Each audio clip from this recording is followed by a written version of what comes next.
Joining us now to discuss the latest developments in the long-running school secretary pensions dispute are Rena McGrath, the Vice-Chairperson and Treasurer of the Fórsa School Secretaries Branch on the Clare-Galway border, and Bernie Dillon, Secretary at St Senan's Primary School in Kilrush. The Labour Court has now heard the case and adjourned to consider its ruling following the breakdown of talks at the WRC and last year's strike action that affected thousands of schools nationwide.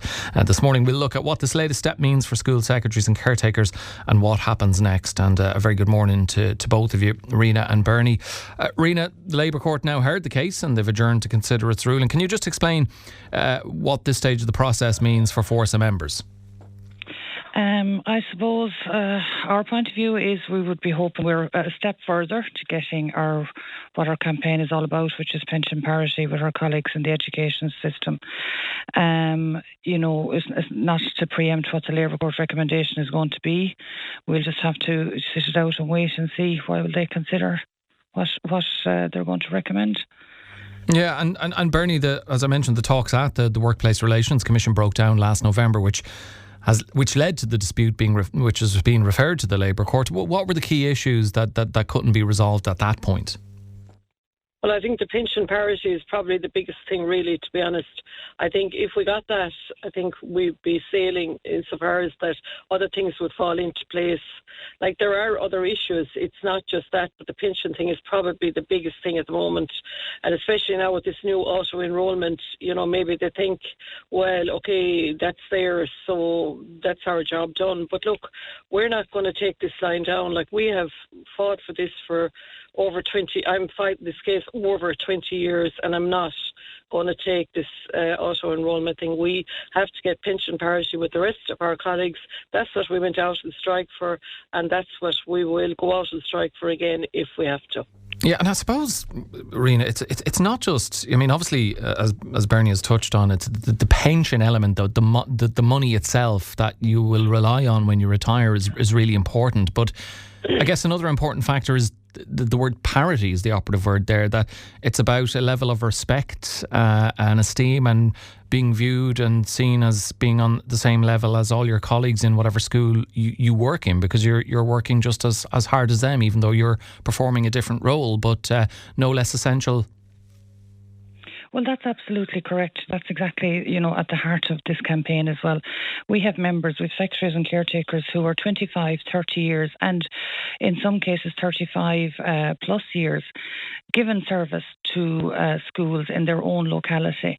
And as I've mentioned before many times, you remember your school secretary or caretaker from primary and post-primary. And when your children go to school, when you're in trouble, the first person you speak to is the secretary. If you're dropping stuff in, you'll meet the caretakers in the morning, you'll see them in the afternoon, you're dropping stuff in. They're the people that are making sure that your kids in school have the best experience that they can have. They're keeping the show on the road and keeping everything going. We're just looking for the same equality, the same treatment as everybody else in the school building. Teachers and SNAs pay into a public service pension and they earn it, and we're asking to be given the same opportunity to pay into that pension. And we don't understand why we can't have that. We're paid for public service funds. We're absolutely feel that we have been left out of everything for the last 20, 30 years. And people have had enough of it and would expect at this stage to be treated the same as everybody else. And how, Bernie, does the lack of a secure pension affect day-to-day working life? And also, from a personal perspective, your long-term planning, how much or little planning for the future can you do post-retirement as of now? Not much, Ellen. I'm afraid I won't be going on the world cruise anyway at this stage. But I suppose everybody had to kind of look out for themselves and I suppose maybe get their own pension if they could afford it, mind you, because the wages were very poor until we actually transferred over to the Department of Education. So that was another issue, and it was always a thing there. We had to fight for everything we ever got. The boards of management then were paying us there for a long number of years, but thankfully now we are being paid by the Department of Education. So that was another anomaly And, as I've said before, we've had to sign on at every holiday. Like, people don't even know that, but, that's what we have put up with down through the years. So I'm afraid we're not taking this one lying down. If we don't get this pension parity with our colleagues, I put up wages for my colleagues every week. And I'm doing that job. I see what they're getting, what they're entitled to, and then we are not entitled to any of those things. No sick leave, bereavement leave, nothing like that. It's just appalling, really.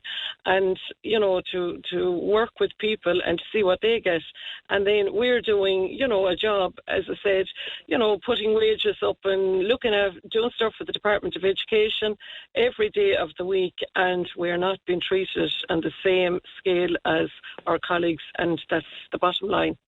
And I suppose, Rena, the strike action at the start of the school year affected around 2,000 schools nationwide. How difficult was that decision for members? Obviously you've a serious issue from your point of view, your members do, but was it a difficult decision still, despite that, given the impact it was going to have on school communities? Oh, absolutely. I've travelled the country with meetings leading up to the strike action, and everywhere everybody is worried about the effect it's going to have on their school and the students. And that's the thing. Caretakers and secretaries across the country are putting the school and the students before themselves. And the first thought that everybody has is, how is the school going to open? How is the school going to manage? How are the kids going to go in? We can't do that for our community. And then when they realise they've been left with no option, it's heartbreaking. Now, they were very brave, and it took an awful lot for members who, like I said, have given so much service to their community to go out on strike. Our members cannot afford to retire in an awful lot of cases. And prior to the payroll agreement, the pay agreement that we had with the department in 2022, members were getting paid in an awful lot of cases minimum wage, and in some cases, when you worked out the hours, they gave way less than minimum wage, and that was a very harsh reality across the country. So for those people to stand up and say, when you're isolated in a school and feel like you've been isolated for years, to say enough is enough, I'm not doing this anymore, I'm not being treated the same as everybody else, it was huge. And I think that came across from the media speaking to members individually, and for our collective rally in Dublin at the start of our industrial action. Everybody's just had enough. Even, the fact that people didn't know what was going on in schools. We had staff in schools. I didn't know, you didn't have the same as we have. Board of Management, who employed secretaries and caretakers, didn't even understand or realise what was going on in schools, because Board of Management, they give their time voluntarily. They don't always understand the ins and outs of the day-to-day running in a school.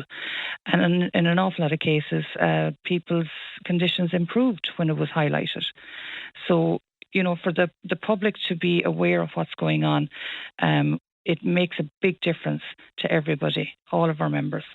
And Bernie, did that difficult decision to strike, how much easier was it made by the fact that colleagues, but also members of the public, parents who, the strike was going to discommode them in terms of the logistics of managing work and all of that, and their children, but that you had their support as well? That must have been really heartening for you and your colleagues, given the fight you are fighting.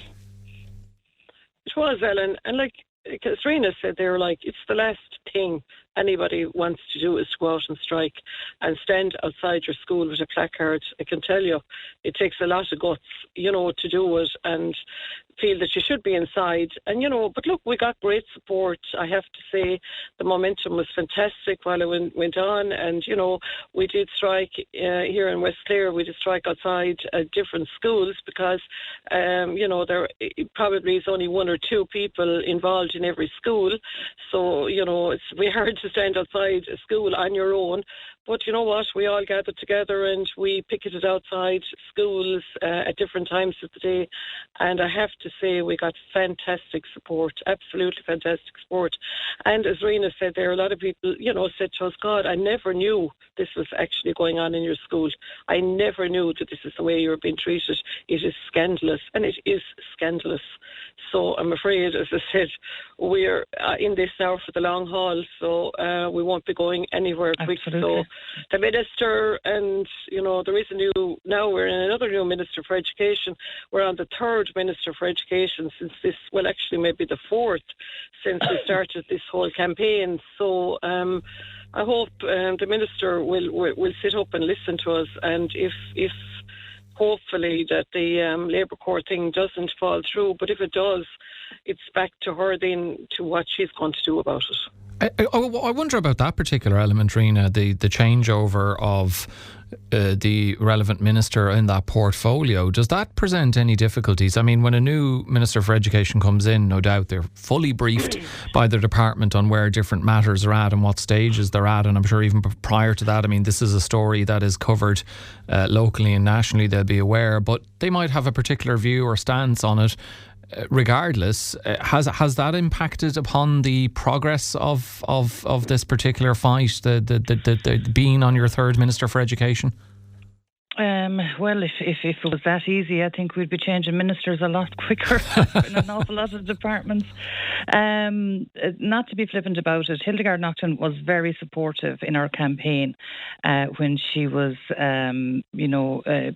at our rally in Galway, and before she became a Minister of Education.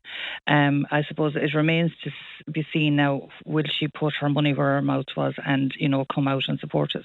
Our minister should, by all accounts, still have the power to grant what it is we are looking for. Otherwise, what do we have ministers for? If it's only left to civil servants and to a different department than the Department of Education, what do we have departments for? If it's they're still kind of, passing the buck over and back between the Department of Expenditure and Department of Education. But, if our ministers are elected to represent the members, then they should be held to that task. They should be held accountable. And we plan on making sure that the minister is fully up to date. We have already submitted all of our information, just in case the briefings are, edited in any way. I wouldn't suggest they are, but everybody is very busy getting their part into a minister, and there's something might be overlooked.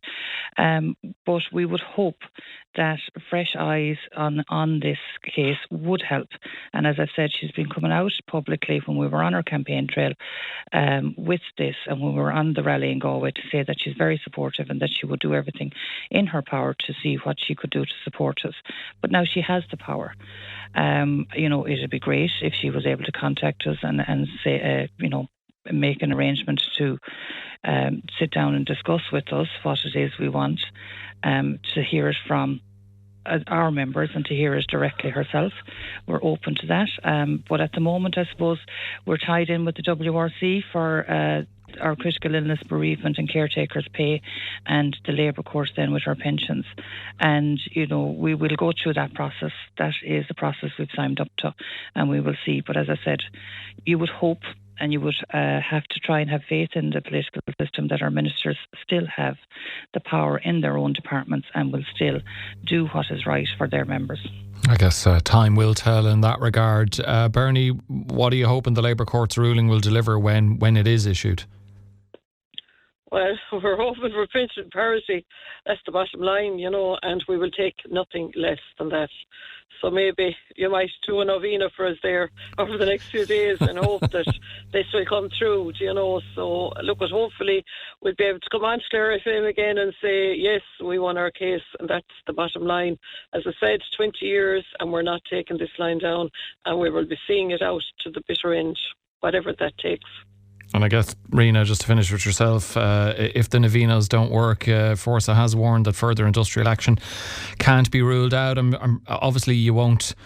You don't want it to reach that stage, but presumably it will be further strike action if there is if the ruling isn't to your satisfaction. Absolutely. Nobody wants to be put back in that position again, but from talking to members on the ground every day now, because everybody is very anxious to have this resolved. Yes, nobody's ruling out strike action. As a last resort, we've been out before. It takes a toll on everybody that does have to come out. But as I've said, people now at this stage have had enough. And as Bernie said, we're in it now till the bitter end, whatever that may be. But, the schools have realised from the short stride action that we've done in September that they cannot survive without secretaries and caretakers. So I would be looking at schools and managerial bodies and the other unions in the education system to have a very long look at it and have a look and see what they feel will happen should caretakers and secretaries be forced out on strike action again. Look, I'm sure we'll be talking to both of you again once the Labour Court comes back with its ruling. But thanks as ever for joining us to update our listeners on what's happening. Really appreciate it. Thanks to both of you. Rena McGrath, our Vice-Chairperson and Treasurer of the Fórsa School Secretaries Branch on the Clare Galway border, and the Secretary at St Senan's Primary School in Kilrush, Bernie Dillon.